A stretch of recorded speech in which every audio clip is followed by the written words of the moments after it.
I just lost my shit. Like, just slamming mics off the ground, just like throwing stuff. I almost fought a bouncer that was, at that time I'm 18, maybe 19 at the oldest, Right. And, I'm only 5'9", just losing it, punching walls and throwing stuff. So that was bad.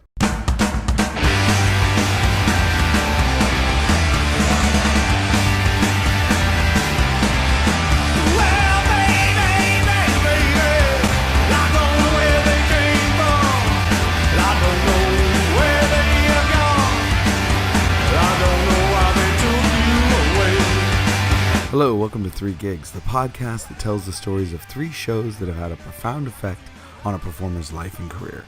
Their very first show, their best show, and their worst show. I'm your host, Dominic Davy, and today my guest is Screamin E, vocalist for the Memphis Murder Men.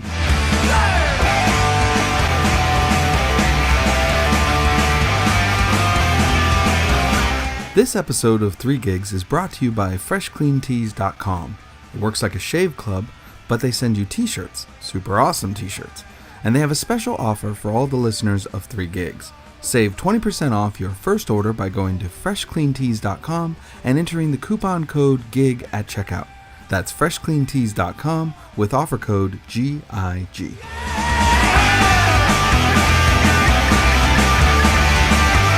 The Memphis Murder Men originally hailed from Pittsburgh, Pennsylvania, and the band evolved from the Steel City's first true horror punk outfit, the Brain Invaders, and now call Oakland, California their home, describing themselves as the world's second greatest rock and roll band. The first is the Ramones, just so you know. The Memphis Murder Men focus their attention on the rock and roll that gave birth to punk, rockabilly, and psychobilly. They keep it simple, they keep it straight, and they do a really damn good job of it. Now, Screamin' E fronts the band with solid chops and a powerful voice. And since he's the co-host of my horror-themed podcast, Monster Candy, which you guys can check out at monstercandypodcast.com, I was able to convince him to sit down with me and tell me his stories of his 3 gigs. I'm starting, of course, with his first show ever. First show, like the first real show, because I played a lot of basement or like bedroom shows. It's just me and my guitar player or whatever. But the first real show was Club Laga, Pittsburgh, Pennsylvania. Actually, Oakland, Pennsylvania. Circa 97 September.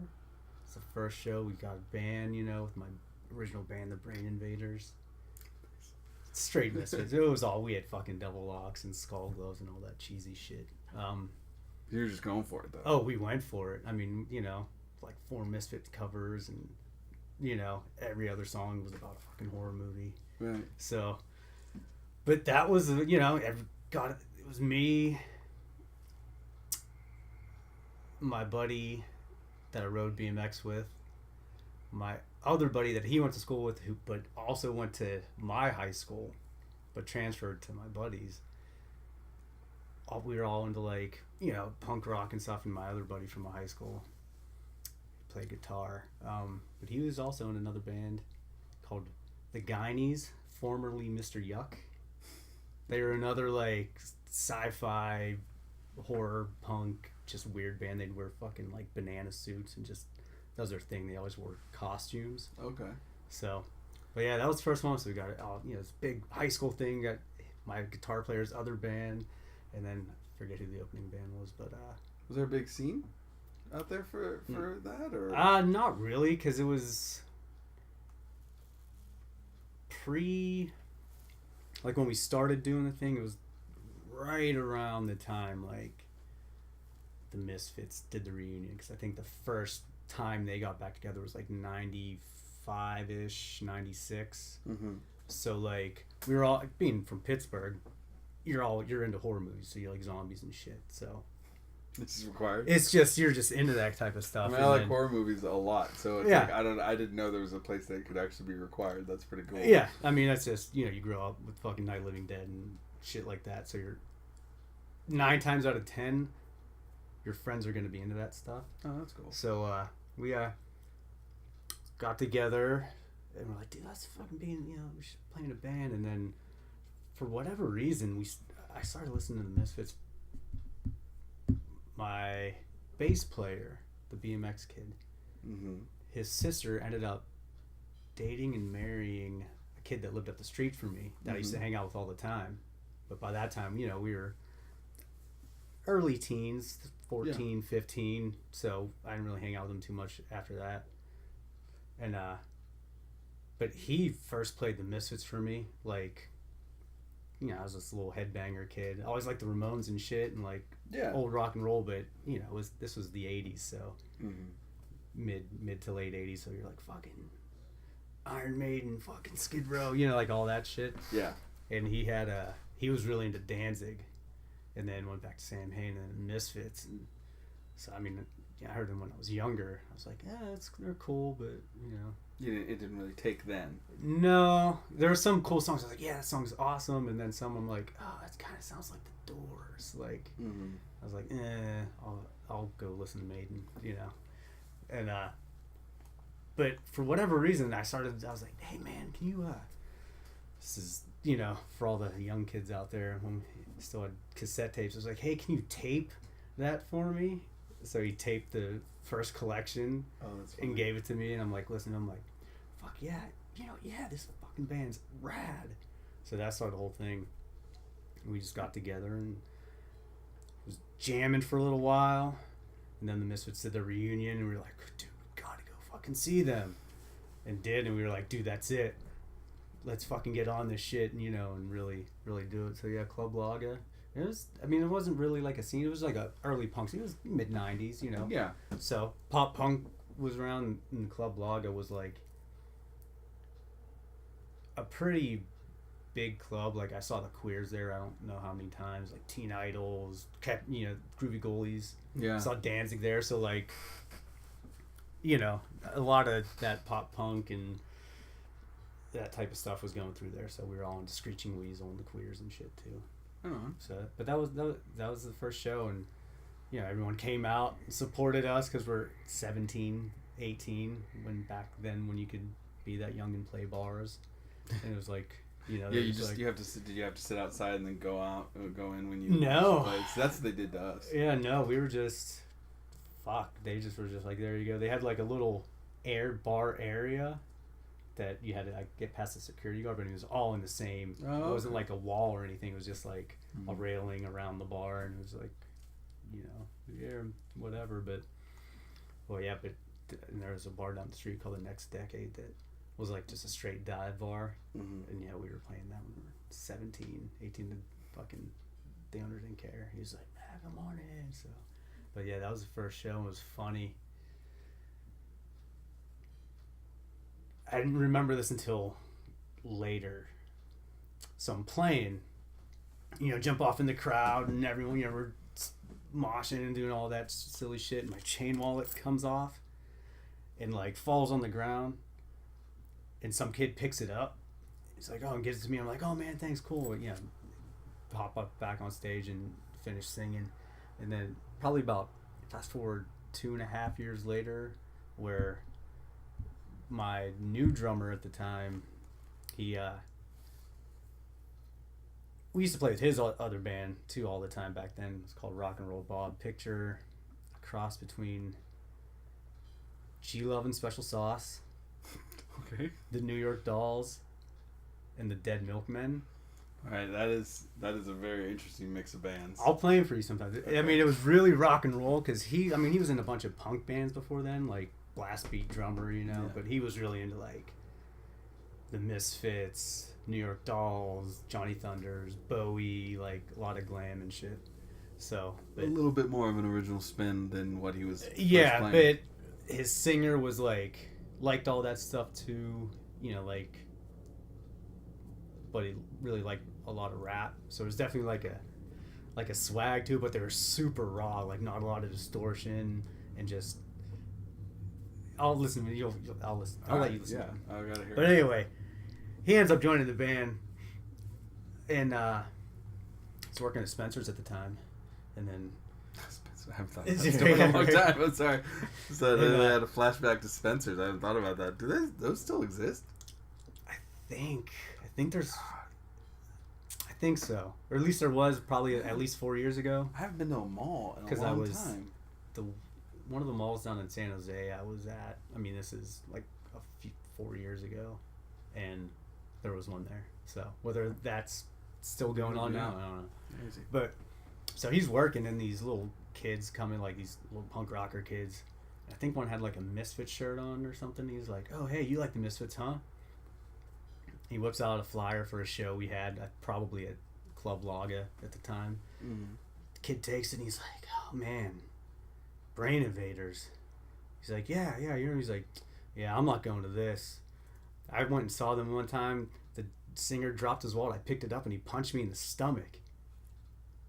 And I'm like, he told me that, and I'm like, the fuck? I never punched anyone in the stomach. Like, what? I'm trying to think back, because this is a few years after, and I'm like, wait a minute.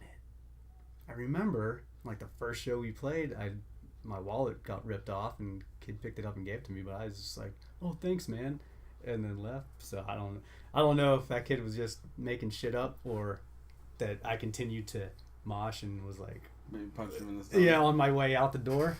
But that was pretty rad. I was like, fuck yeah. So you may or may not have punched a kid in the stomach, but you know. I definitely didn't on purpose. Right. It was not intentional, but it's a cool story. Because that kid's probably like, "Man, fuck that band. That guy's an asshole."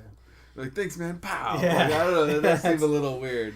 Yeah, I remember thanking him and then going on my merry way. But I've had that happen though. When I think about it, I've had people like talk about a show that I did something, and then I look back on that show and I was like, "No, I didn't. Like, that's not what happened." But like, it seemed to be like they were insisting, and I'm like sitting there going through my head like, was I in the pit? And I swung out, or just did I questioning hit? yourself, like, wait. Yeah, you're like, am I crazy? Like, did I not notice something? Yeah, but so that was the first show, and it was successful. You know, I had underwear thrown at me. It was dude's underwear, but they threw dude's underwear at you. It was actually my bass player, my older friend, the kid who got me into the Misfits. Mm-hmm. His sweet tighty whities. I was like, wow. Oh, I mean, hey. The weird world of rock and roll. That's amazing. Right? Were you guys headlining or just supporting somebody else? No, we headlined. That was your show. Yeah, because it was our first show, so we were like, all right. So we got my buddy's band and then some other bands. So it was, you know how shows go back then when you're 17, 18. It's pretty much just everyone playing. Yeah, it's like, hey, high school, we're all my little friends, and everyone. So, but it was cool, man. Club Log, it was a sweet club. That is really cool. Played a lot of shows. It's cool to have something like that. For me, it was the Phoenix Theater in Petaluma. But is Club Laga still there? No, that went away a long time ago, which is bummer. unfortunate, you know. But back home, there's a bunch of other clubs that popped up. Yeah, that's so. Nice. It sounds like there's a pretty decent scene there, though. I mean, you were kind of saying like, but like it sounds like you had a crew of kids that were checking everything out. It always is. There's always, it's a consistent scene, I would say, you know. Mm-hmm. So, Pittsburgh, back in the day, it was like Pittsburgh, Baltimore, New York, Philly, you know, Boston. It was all that. It was like a lot of hardcore bands, Half-Life, and, you know, did all those hardcore bands. But out of that, there was a big rock and roll, and over the last, 15 years, it's a lot more of that, like, cock rocky, you know, jean vests and big hair, like not necessarily glam, but that kind of 77 kind of throwback punk rock thing going on. It seems to be what's kind of getting big now with the kids, but like that's interesting. All right. Yeah. Well, right on. Okay, so that was the first official show.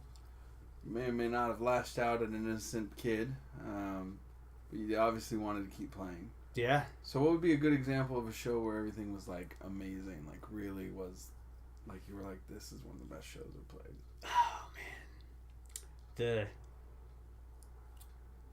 generic general answer is literally every time you go back home and play Pittsburgh. Really? It's just always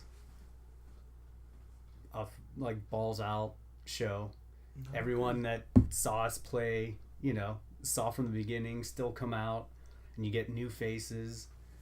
So it's like it's an event, you know. Mm-hmm. Anytime we go back, which is because cool. you're based out of the Bay Area now. Yeah, that's where you play out of. But once a year, you guys go on like a tour. Yeah, we go tour back east and definitely hit Pittsburgh. Sometimes we'll do it twice, just because, you know, we get back there once a year. And that's interesting. So it feels like a hometown for your band. Oh yeah, yeah. They're all like, man, we don't want to fucking leave. Yeah, you know, because it's just everyone's. Oh, it's just it's a big family when you go back there. So that's the generic answer. But the one where it was like, holy fuck, like I can't believe this is a show you actually played with us. Love Equals Death. Really? Yeah. Really? Yeah. It was the Misfits show at the Pound. That was a pretty cool show. Yeah, that was the first time we got to play with the Misfits, and you know, for me and the rest of my band were like, fuck, dude, this is it. Like, wow. It was our, you know, we were in California for 7 months maybe. You know, played some weird rando local shows because we're new to the area and we don't, you know, moving out from the East Coast and get out here and do that and get hooked up with that gig. And it was like, you know, you go from playing the Stork Club, right, you know, where like you get a good show or a decent show on a Wednesday night and there's 13 to 20 people there and you're like, okay, it's cool, like nobody knows who we are, so whatever, to, you know, playing, and that was a packed show. That was packed. So, you know, a few hundred people that are like, and people were fucking into it. And I was like, it was a good night. I know. still have the poster for that show. Yeah, me too. We actually borrowed your cymbals that show because my drummer forgot his. Oh, no kidding. Yeah. I think I remember that. Yeah. We were like, I remember that show pretty well. It took me a while to realize that was you guys. But I remember liking you guys. I remember seeing him like, this is good. Like, I was really happy with that night. Like, that was a great... Yeah, it was that was a good get for us, too. It was fun. There was a lot of shit that was going on. I just remember my drummer, the kid who worked at Spencer's, moved to guitar. And then our other buddy was playing drums when we moved out. But he was just super drunk. And he kept on yelling at Dez to tell Marky to take his wig off. Oh, okay. She's like, please stop. Yeah, I mean, I was just like, the best thing about that is Dez was just cracking up. Like laughing about it, but he's just like, tell Marky to take his fucking wig off. We all know it's a wig. It's just That's like, really funny. It was like, oh man. That was when they were the 3-piece. Yep.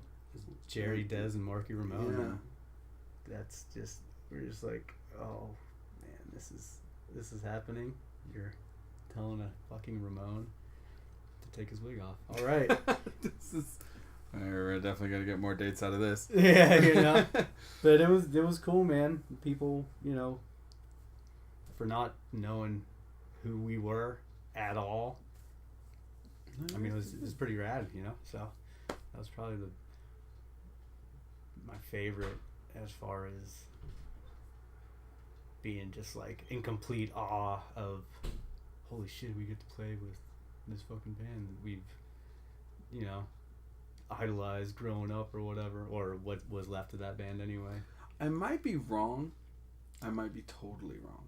But I almost feel like that Avenged Sevenfold came to that show. Like members of Avenged Sevenfold, because I feel like that's when they saw Love Equals Death.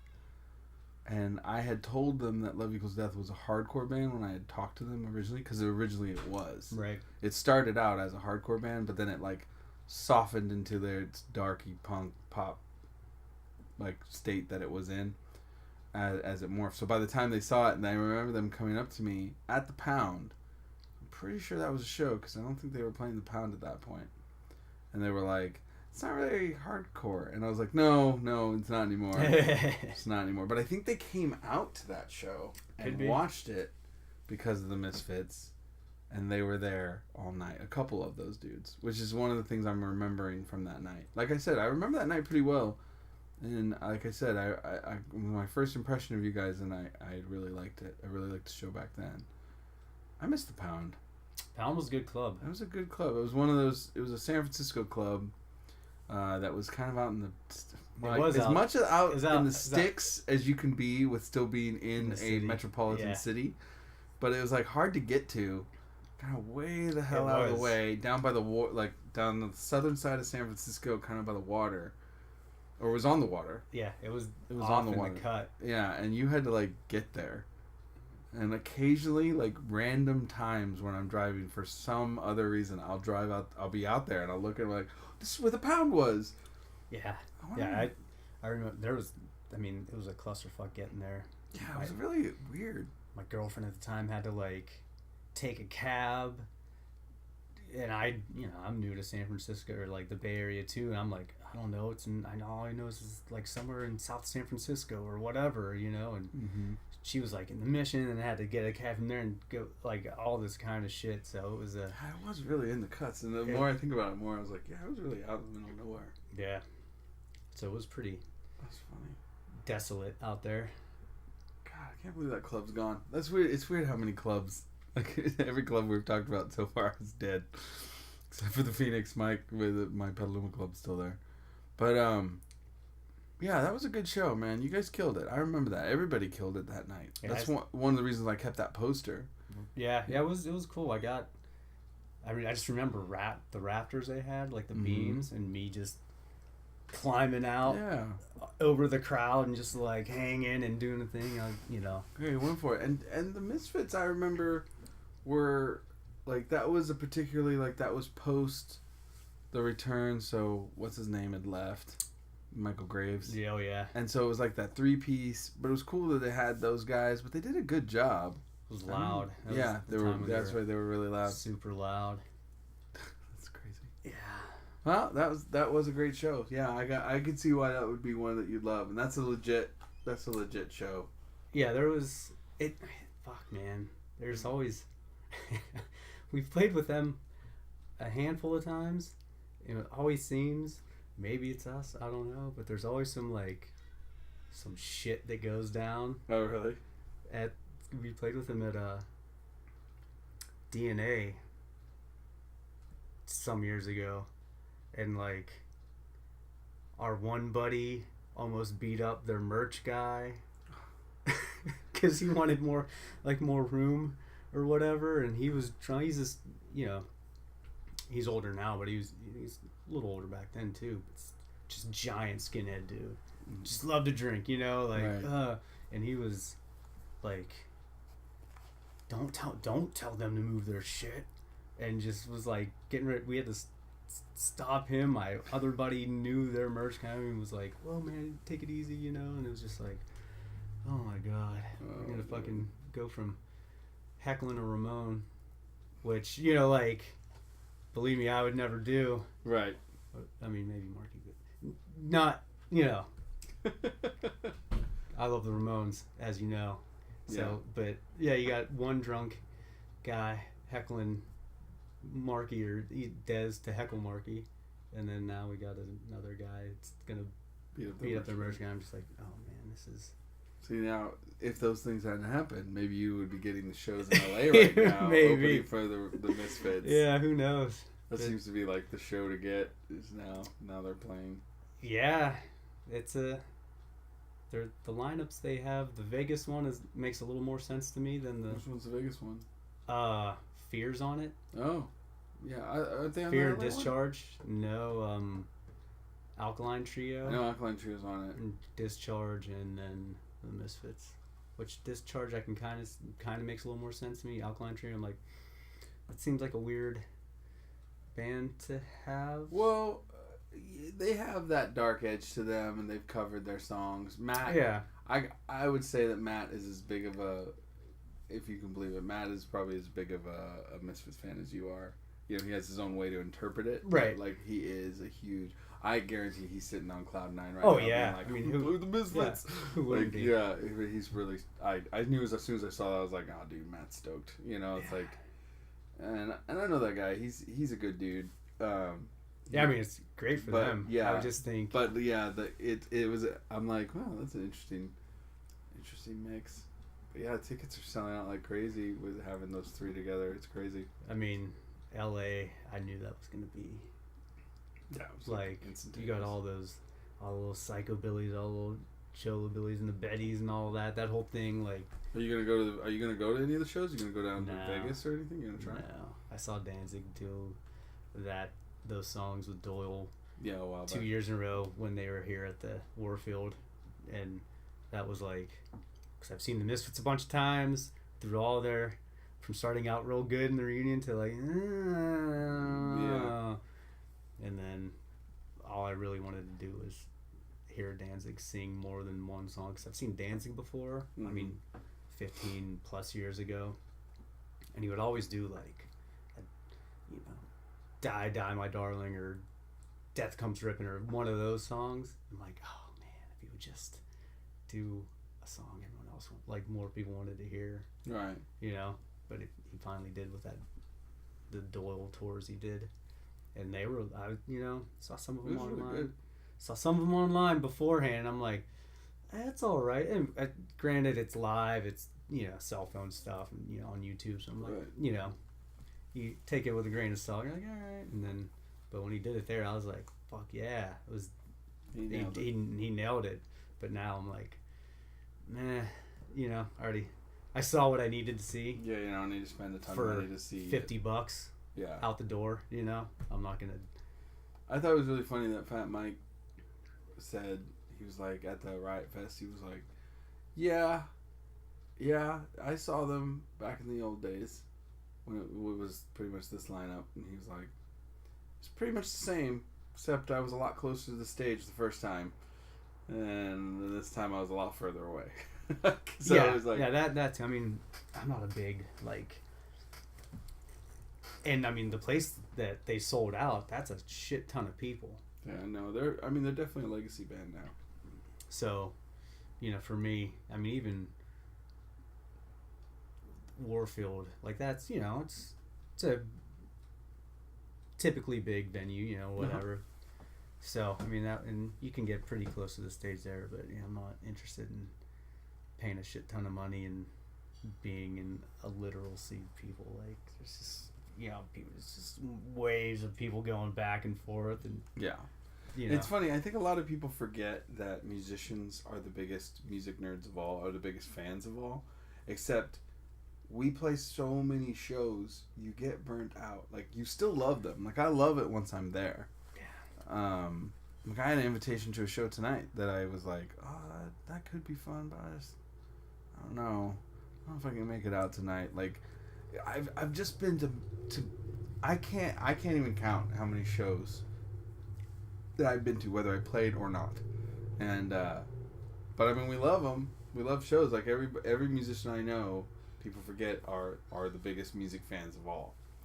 We just dedicated ourselves to it so completely. But like, it's just funny because you get burnt out. You get tired of it. You get tired of going all the time. Yeah, and then I just don't like people so much. Yeah, like you know me. You know how I am. I'm like, there's a lot of people. I don't be out right now. Right. Unless it's something that's, sloppy seconds. I just went and drove down to Santa Cruz to see. Like for that.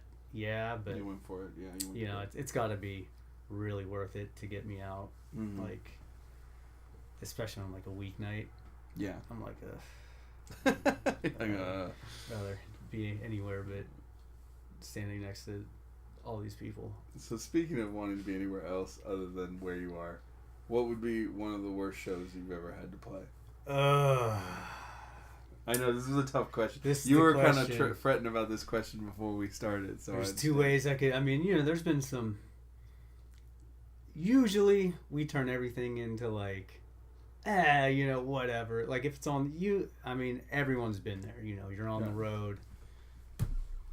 We've shown up to shows where we get there and they're like, "Oh, is there a band tonight?" And you're like, yeah, there fucking should be. Yes, there better be.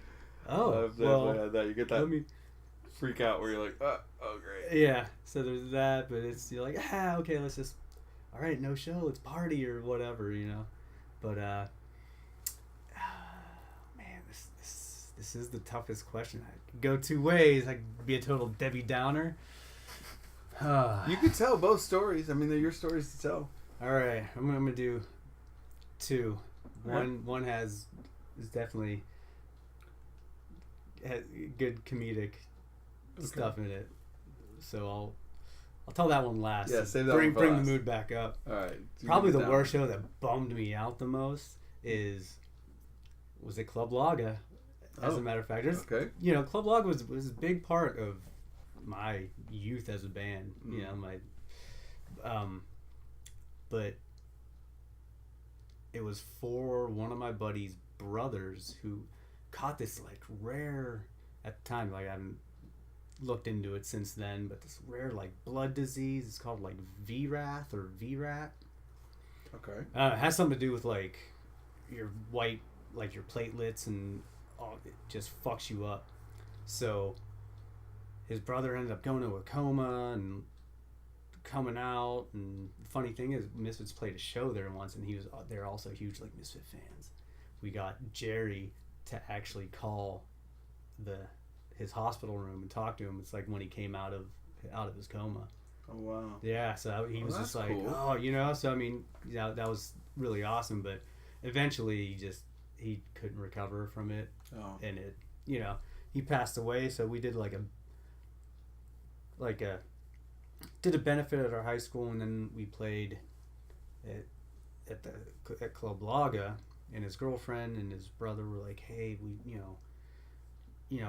could you do cover a Misfits song for him, and we're like, oh hell yeah, we're gonna do this and whatever. But it ended up, for whatever reason, they had like a hip hop night, so like at 10 o'clock show was done.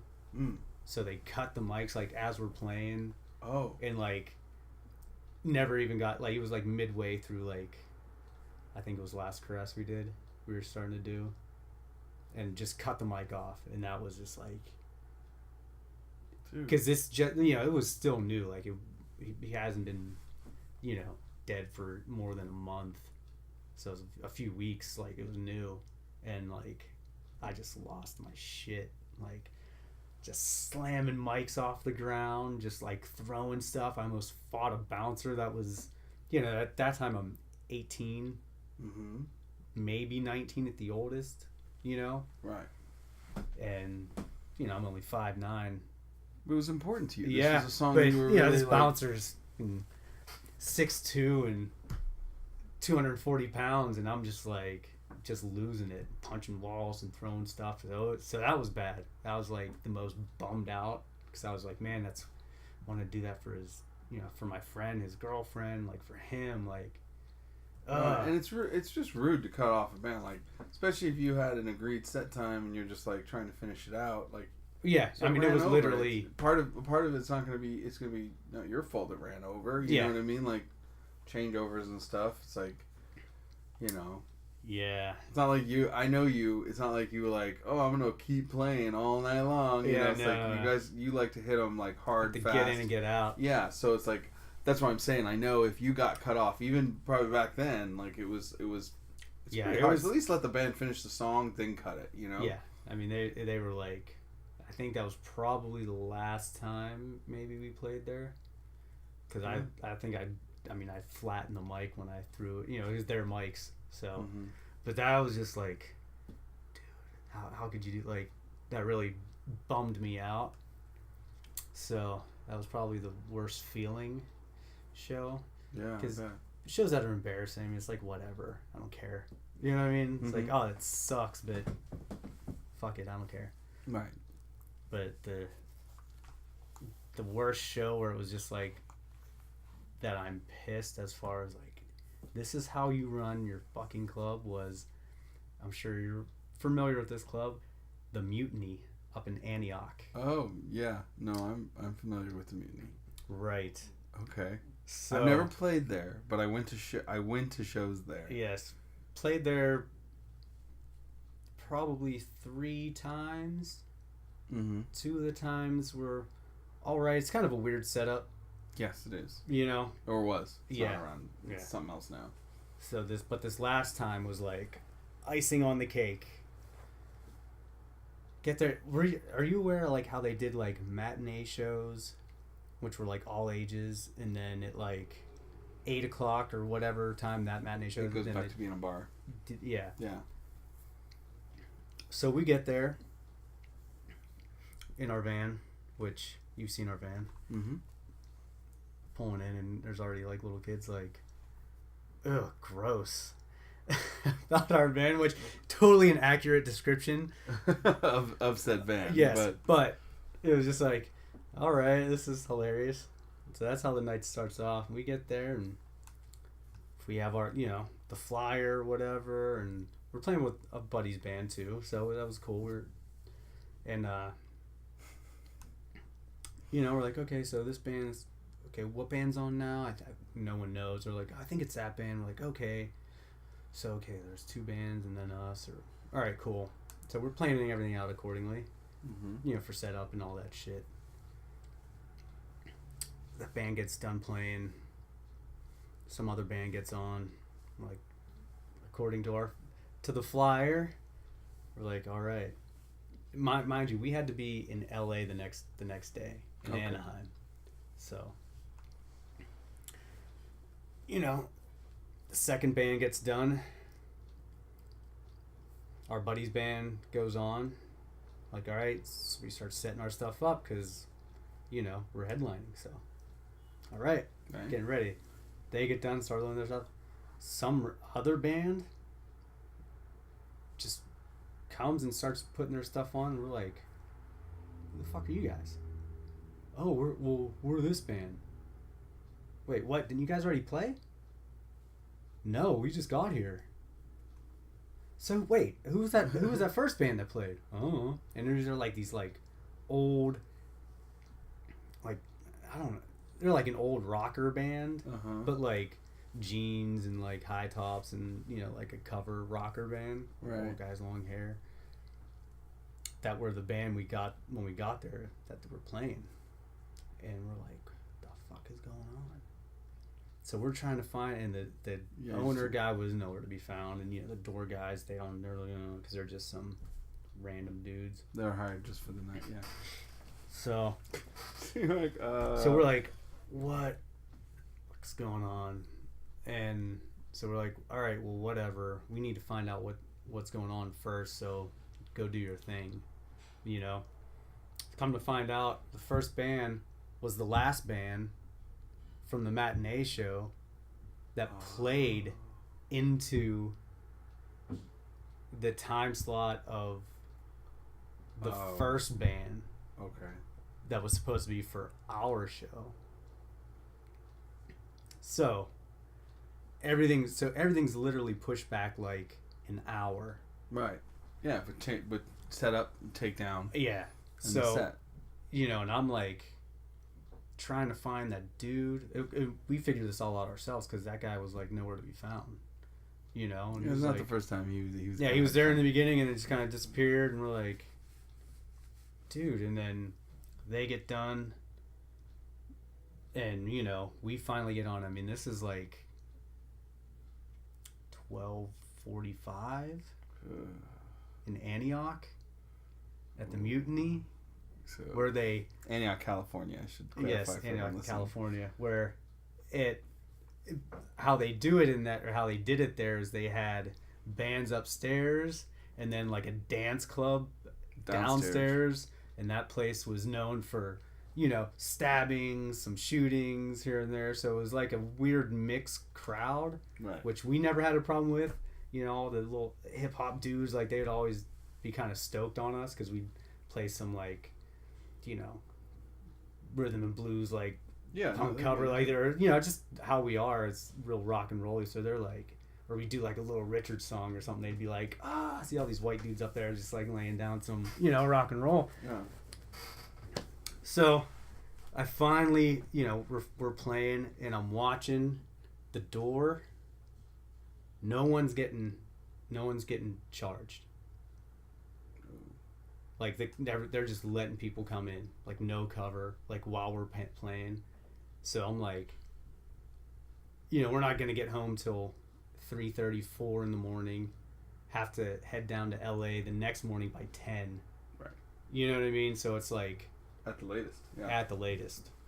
So I'm watching just people just stroll on in, not pay. People that were there to see us had to leave because you went on too late. Figured we were like, okay, 11:30, ish will go on, and they're like, oh man, we gotta go.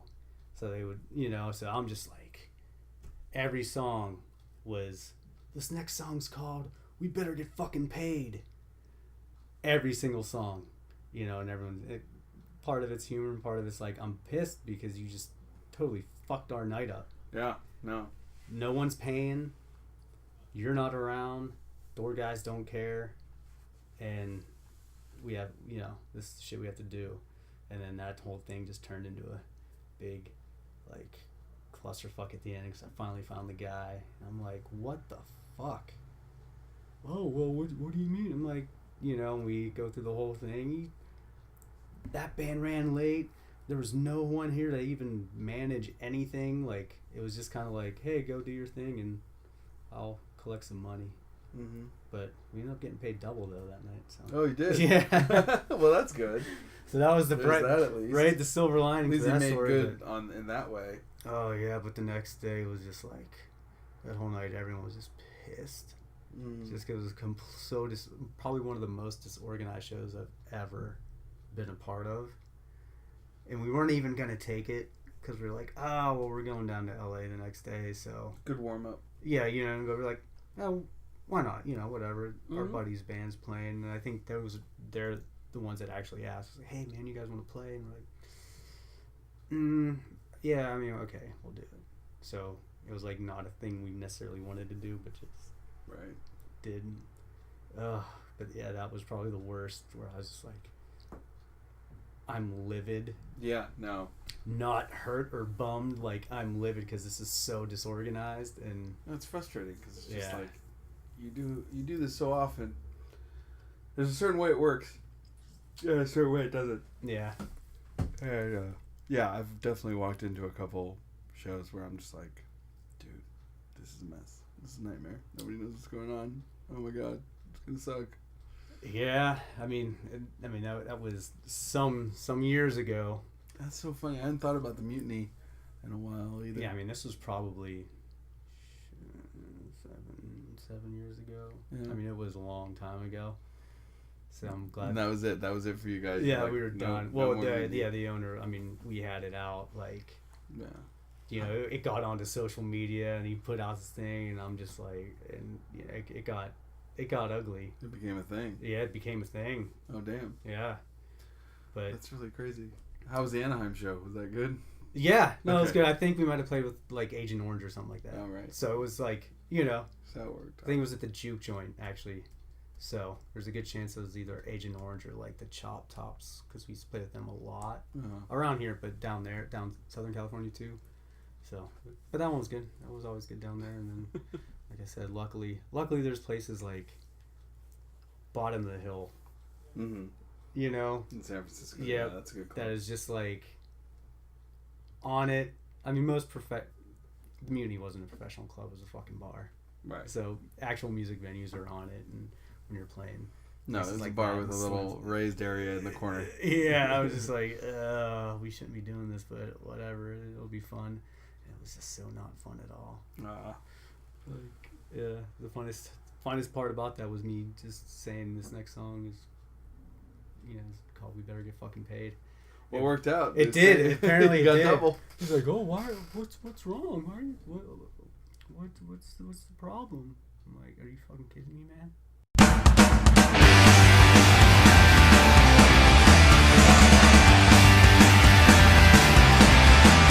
You've been listening to Screamin' E, lead singer for the Memphis Murdermen.